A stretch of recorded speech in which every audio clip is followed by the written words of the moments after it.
This is me, Craig Ferguson. I'm inviting you to come and see my brand new comedy hour. Well, it's about an hour and a half, and I don't have an opener because these guys cost money. But what I'm saying is I'll be on stage for a while. Anyway, come and see me live on the Pants on Fire tour in your region. Tickets are on sale now, and we'll be adding more as the tour continues throughout 2025 and beyond. For a full list of dates, go to thecraigfergusonshow.com. See you on the road, my dears. Hi everyone, welcome to the Joy Podcast. I'm your host, Podcast's Craig Ferguson.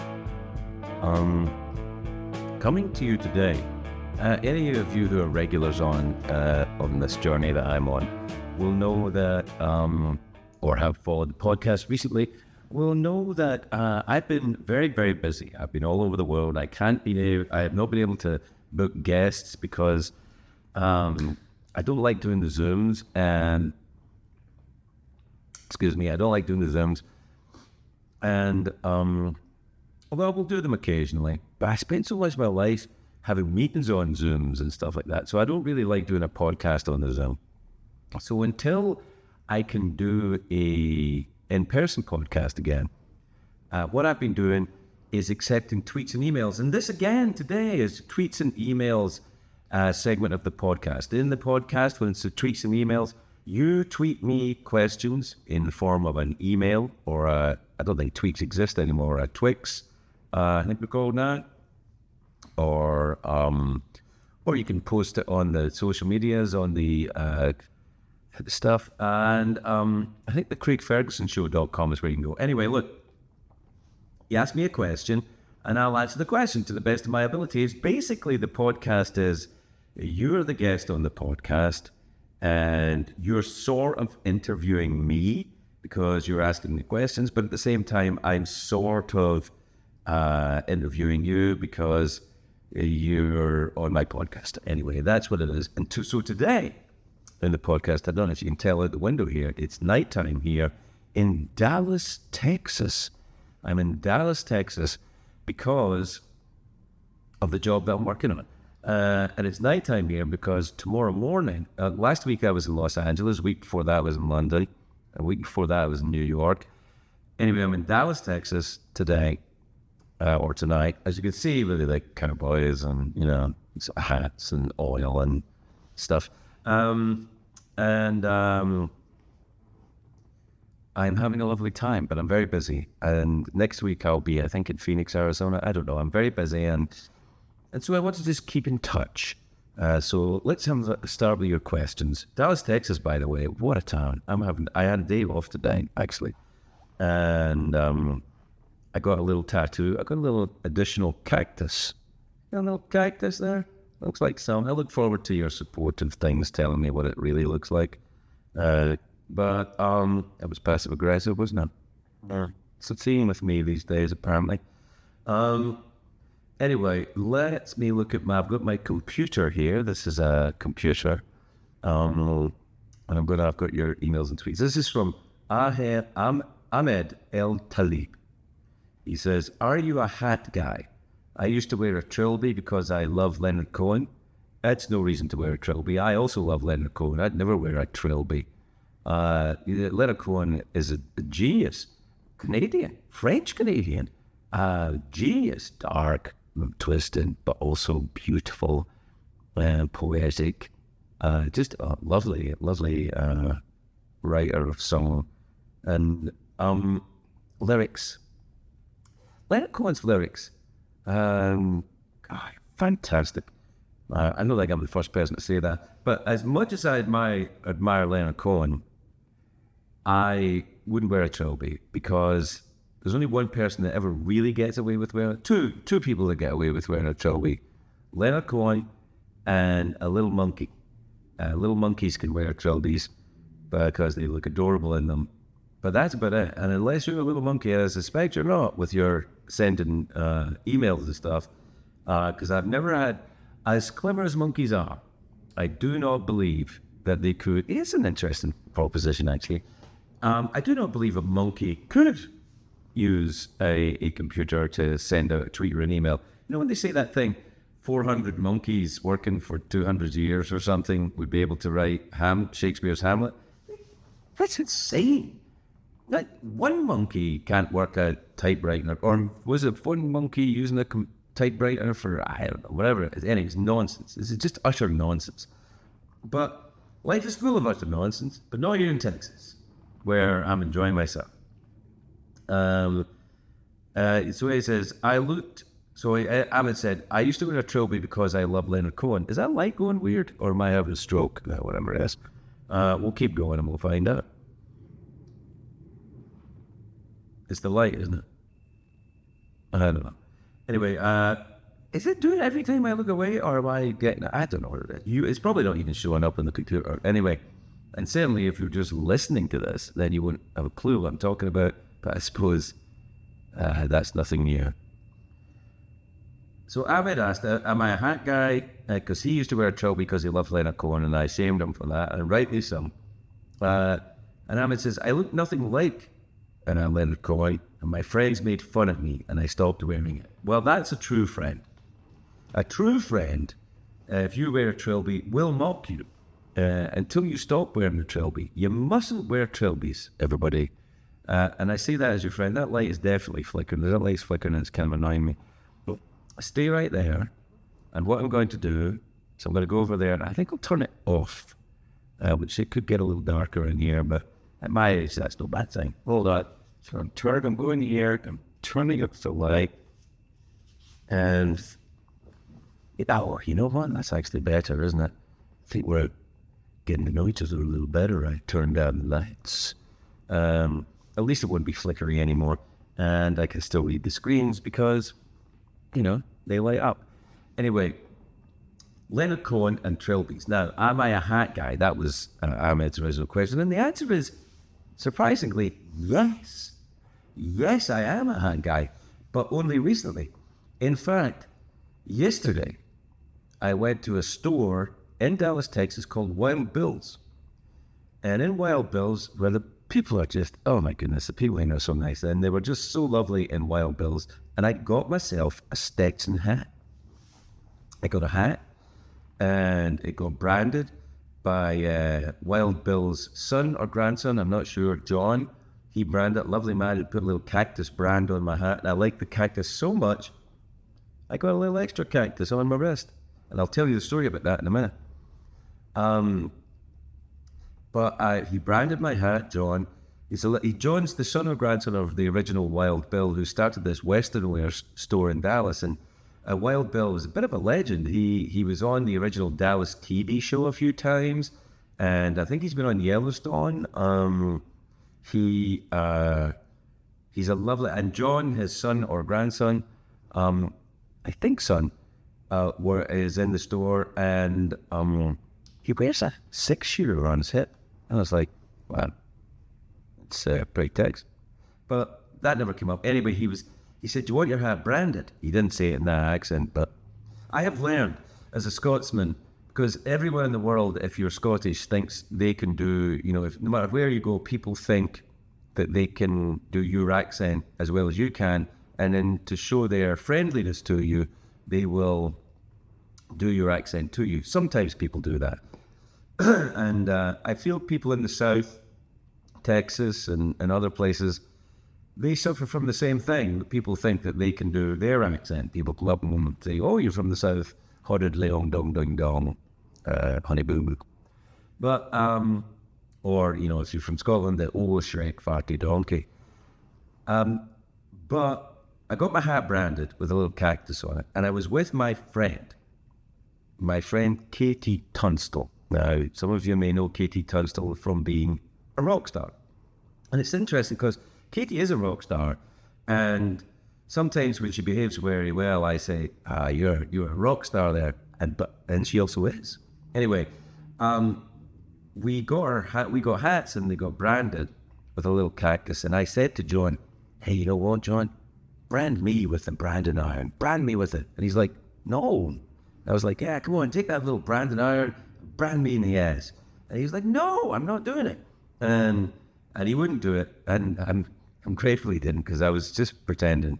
But But he did brand my hat. He put a little cactus sign on my hat, which is just fabulous. It's in my truck, so I can't show it to you otherwise, because I'm in my hotel room, but my truck's parked outside, and so my hat's in it.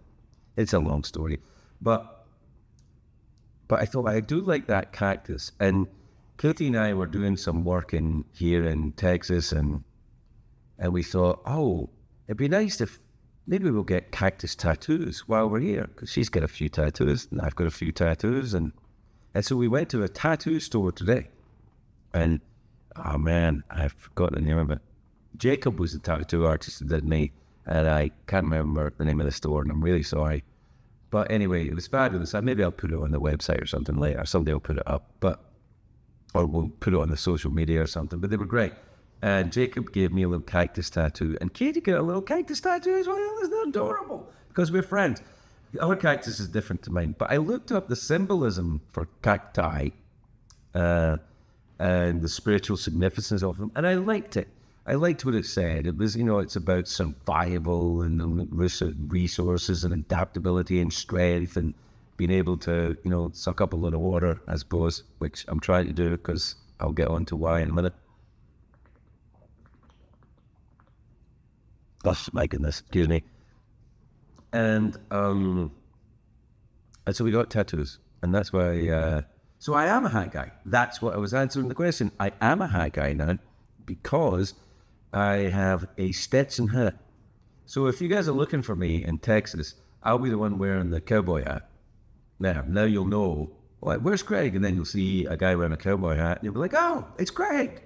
And come and say hi. Come and say, oh, in fact, and what to do is, if you're in Texas and you see someone wearing a cowboy hat, you'll know it's me, so you'll be able to come over and say, oh, Shrek farty donkey, Craig. And we'll laugh. That'll be fun. Anyway, I'll get over the tweets and emails. You know what else I did, by the way, while I was here?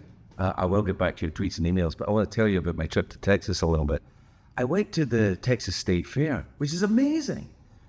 And it's the biggest state fair in the world, which obviously is in Texas, so it would be. But the Texas State Fair is, at the Texas State Fair, I went to the rodeo. I went to the rodeo at the Texas State Fair, and at the rodeo, it was in fact my first rodeo. I'd never been to a rodeo before. But now when I go to a rodeo again, I'll be able to say with complete confidence, this is not my first rodeo. And it won't be, because I've been to my first rodeo, which was yesterday. And it was amazing. Amazing. Horsemanship is something I admire. I don't really have it much. I do. I am married to a woman who has some horses, and so I suppose by proxy I have horses. We have 3 horses. 2. They're called cobs in the UK, but here I think they're called. And they're not in the UK. They live here, but they came. It's a long story, a long, expensive story. But anyway, they came over with us. They're called cobs there, but I think they're called, I think they're draft horses here or something. They're big anyway. And I thought they were the biggest horses I'd seen. And then at the rodeo, I saw these, I think they're called Percheron, French draft horses. I honestly didn't like it.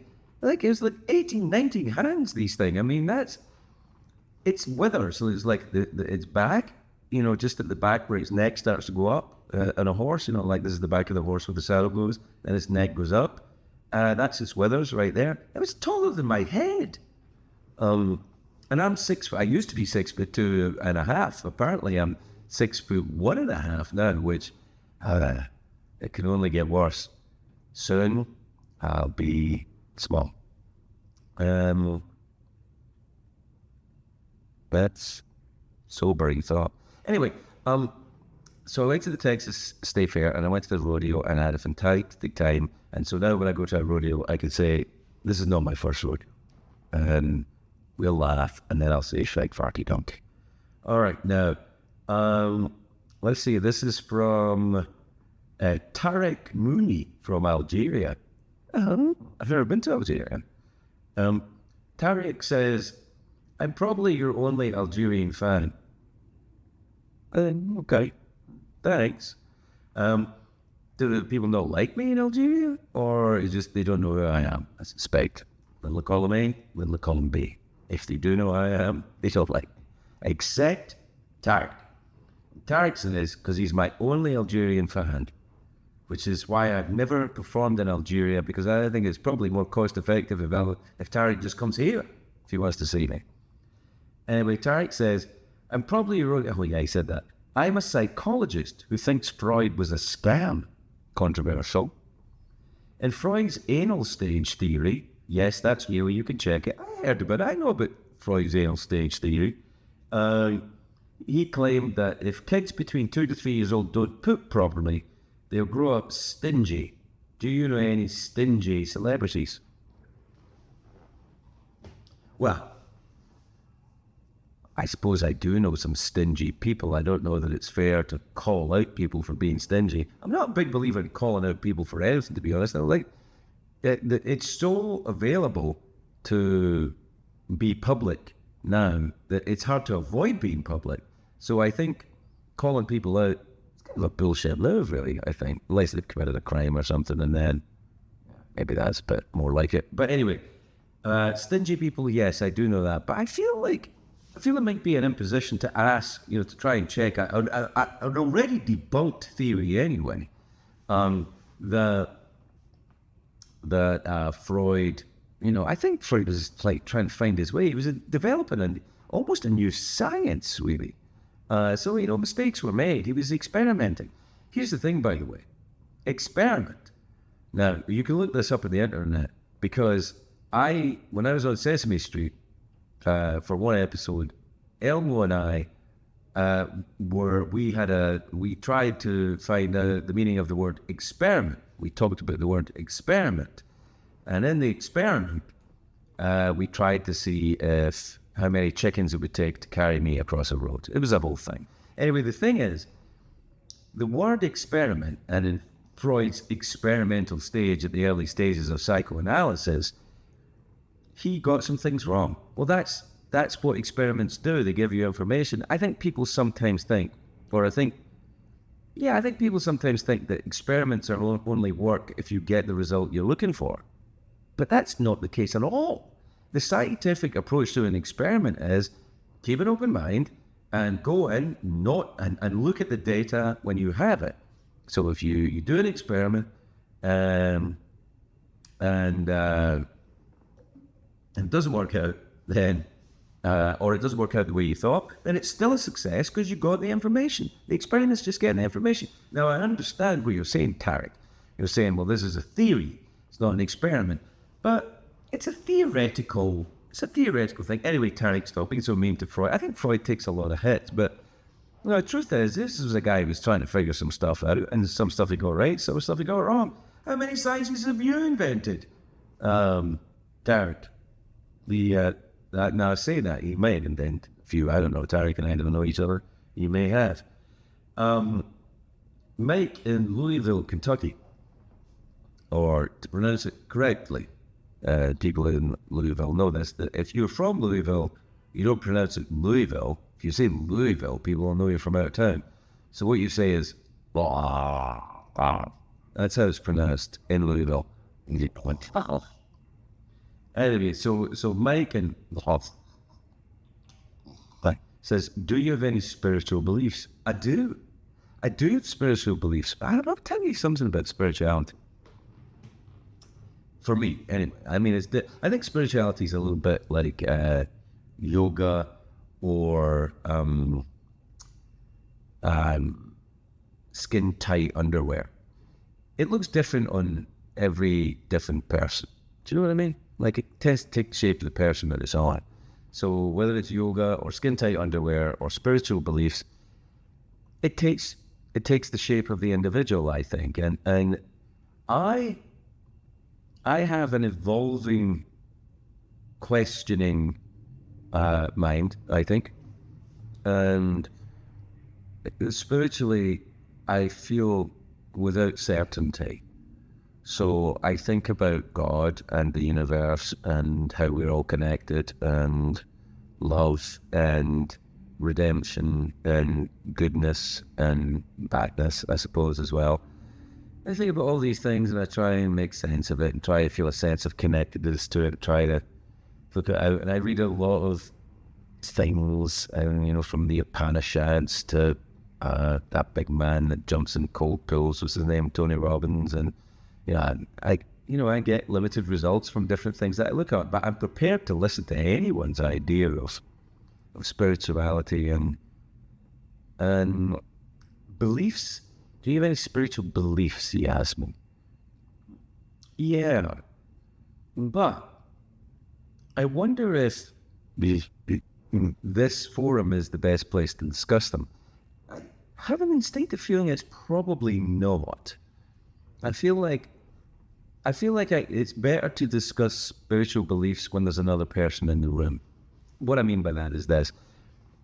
If I'm talking to someone who's interested in spirituality, and they're in the room with me, which sadly you are not at the moment, Mike in Louisville, or you're in Louisville, I assume, unless you're on the road working like me, in which case it'd be, come on over and we'll discuss it.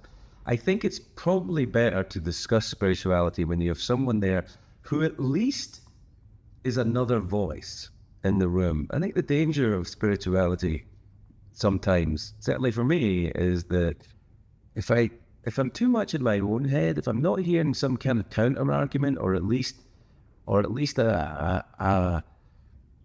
point of view that's stimulating, then I can kind of disappear up my own ass a little bit, which I think I might be doing right now. Yes, I am. See, that's why I don't like to talk about this on my own. It's not that I'm on my own. I know that you guys are here, but you know what I mean. I mean, technically, I'm on my own. This is from Jason. Here is in Cedar Rapids, Iowa. I think that's how he pronounces his name. I can't know for sure. He's not in the room. Jason says, if you could no longer be a vulgar lounge entertainer, gosh, what would you do for a career? Well, Jason, I tell you what I was last night. I was in a place called the Red Rivers. Well, I think it's a dance hall in Dallas, Texas. The Red River dance hall. It's a kind of honky-tonk, but it's big, and they have dancing and a band and mechanical bull and stuff. I mean, you can probably imagine what it's like, except your problem. In fact, if you've never been to the Red River dance hall, you probably don't know what it's like. Because I had a preconceived notion about who would be there and what they would be like, and I was wrong. This place was fantastic. Fantastic. I'd never seen so many different people from different walks of life and different backgrounds, different ethnicities, different orientations, everything. All dancing as couples, and it was amazing. It was just a lovely thing. And I thought, so to answer your question, if I was not a vulgar lounge entertainer, I'd like to own and operate the Red River honky-tonk dance hall place in Dallas, Texas, or just go there. I'd just like to go there and see it. I really loved it. It was really nice. All right. This is from DGM 8520. Sometimes you think maybe this might be from a bot. This might be one of those times, right? This might be from a bot. DGM 8520 says, Dear Craig, in regards to self-driving cars, I was talking about that the last time I was doing one of these sitting around in your room talking to a screen podcasts. He said, in regards to self-driving cars, you left Geoff when you left CBS and he had to find work. So he moved to San Francisco and got the airport gig. That is not true.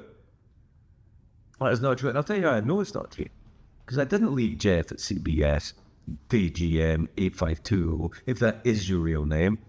Geoff is in my house. And Geoff is in my bar. And as Geoff would say, Geoff is, join in everyone, in your pants. So, there you go. That is a thing that Geoff said. This is from Jorge Olguin. I think that's how it says. Jorge Olguin in Mexico City, who says, when you've done interviews or had guests, who was the guest that made you laugh the most? Easy peasy lemon squeezy, Robin Williams. Robin was one of the most rapid. I mean, I don't have to describe Robin to you guys yet. I'm sure you know him, and if you don't know him, it's very easy to look up his body of work that he left behind and see what he did. What I loved about Robin as a guest, and he was a little bit like this when he was not on camera as well, but certainly more so when he was on camera and switched on. And he wasn't always as switched. People always say, "Oh, Robin Williams was switched on all the time." It's not my experience with him. I didn't feel like he was switched on all the time. He was who he was. He was like many people when they're in front of a camera or he's performing. He's a sort of amplified version of himself, but he wasn't like crazy. Well, he was a little bit crazy, but in a beautiful way. But Robin's mind was moving so quickly that sometimes he would say something, and he would say a thing, and I remember as a guest we would both miss it, and then it would land with me maybe a couple of seconds later, and I had to go back to the thing he said to say, "Wait, did you say that?" And that really made me laugh. There was something about rolling down a hill at great speed, out of control, about interviewing Robin Williams, which was one of the great joys of my life. Whenever Robin was on the old show, the old late night show, whenever I saw his name on the board, there was a big board in the office, and there would always, be names up of who's coming in next Tuesday, next Wednesday, all that kind of stuff. And I would see Robin's name up. When I saw his name up there, I'd be like, "Oh God, couldn't wait." It was exciting, And when you become a jaded Hollywood type, which I think I did for a while, I'm not that way anymore. I don't think. I'm different now. Different in so many ways, but I think I got a little jaded when I was doing that show, but never was Robin. I always was pleased to see him walk out and hear whatever nonsense he was up to. So I hope that answers your question. I feel that's the most concise answer I've given to a question in all this time. And finally, because I have to go, I know I'm kind of phoning it in you guys for the past few weeks, but to be honest, I hope you don't mind. I am literally phoning it in because I'm recording this on my phone. But I feel like I made a deal with you guys to throw out a podcast once a week, and I don't have a deal with anyone else. This is what I kind of quite like about this. I don't have a deal with, a large conglomerate or a multinational to make a podcast every week. I did, and I found myself resenting it a little bit. Not their fault. I just didn't like the vibe. But now, I feel much like my contract's kind of with you, and so I said I would do this, and so I'm doing it. So, so I'm gonna have to. I'll do this one, and I have to go because I have to get up very early tomorrow morning. As you can see, it's nighttime here in Texas. You can probably hear the yeehaws and such like. I have to get up very early tomorrow, and I'm going very, very far into Texas. I don't know if you know this about Texas, but it's a very big state, and I'm going south and west. So I'm going deep into Texas, and I'm going in my truck with other people and stuff, but my truck's going as well. And I don't know how exciting my truck is. I think probably as excited as me, which is quite excited. I'm going down to Big Bend, the national park there and stuff. And then I'll be up in Phoenix, Arizona next weekend. So next weekend, or next Tuesday when you get it, the podcast will be from Phoenix, Arizona. So if you have any questions you want to ask me about Phoenix, Arizona, or Big Bend, or Marfa, Texas, or there's another place we're going to in Texas. I can't remember the name of it. Very small town, so probably best I shouldn't remember the name of it. Anyway, for now, I'll go in there tomorrow. So ask me questions and I'll answer them next week in Phoenix. Why are you going to Phoenix next week, Craig? I hear you ask. because I'm going to, amongst other things, I'm going to be at the Monster Truck Rally in Glendale in Phoenix. I'm so excited. I can't wait to go. I'm just so excited. Monster Truck, I've never been to a Monster Truck Rally. And if they have a rodeo there, I'll say, this is not my first rodeo. But I won't be able to say, this is not my first Monster Truck Rally, because it is my first Monster Truck Rally. I'm very excited about it. Anyway, this is from Truly Jefferson. And doesn't say where she's from. I presume Truly's a she, only because of the film Chitty Chitty Bang Bang, when Truly Scrumptious was the name of the lady who I think was a sort of stepmother nanny type figure who sang a bit and sang Truly Scrumptious. I think that was Chitty Chitty Bang Bang. I asked Dick Van Dyke once when he was on the old late night show. He's a lovely man as well, Dick Van Dyke. I asked him, I said, why didn't you use a Cockney accent for Chitty Chitty Bang Bang? And he said, did you hear the Cockney accent I did in Mary Poppins? I said, I did. I said, that's why I didn't use a Cockney accent in Chitty Chitty Bang Bang. I just used my own voice. It's probably a good choice. They went, oh, I think so. Self-deprecating man, lovely. He must be 100 years old almost now, I think. Good for him. Truly Jefferson, who is not truly scrumptious, or maybe she is. Maybe she is truly scrumptious, and Jefferson's her nom de guerre. Truly says, do you believe in past lives? Now, at the risk of offending people who do believe in past lives, I do not. I do not believe in past lives. That doesn't mean they don't exist. It just means I don't believe in them. It doesn't seem to me to be a viable answer. But I'm not saying that that's a definitive position on it. I'll keep an open mind. In the true interest of trying to have a scientific attitude about these things, I will keep an open mind. There's no proof of past lives. There's no proof against past lives. Therefore, it's kind of open. So it falls into the realms of belief and faith, and it doesn't seem plausible to me. It just doesn't seem plausible as a thing. But perhaps there are echoes of personalities. I don't know. St. Augustine said, trying to understand the mind of God is like trying to pour the ocean into a cup. And I feel like when you think about questions like past lives and all that kind of stuff, I don't think there's a simple, easy answer to any of it. And so I'll think about that in the coming week when I'm out in, arguably, I think probably unarguably, I think probably pretty much truly the last wilderness in the lower 48 is southwestern Texas. That's where I'm going tomorrow. I'm going to the desert, my friends. I'm going out there. Find myself and some other stuff. And I'll report back when I get back. I may be different. I may be the same. I don't know. I suspect different, but not that different.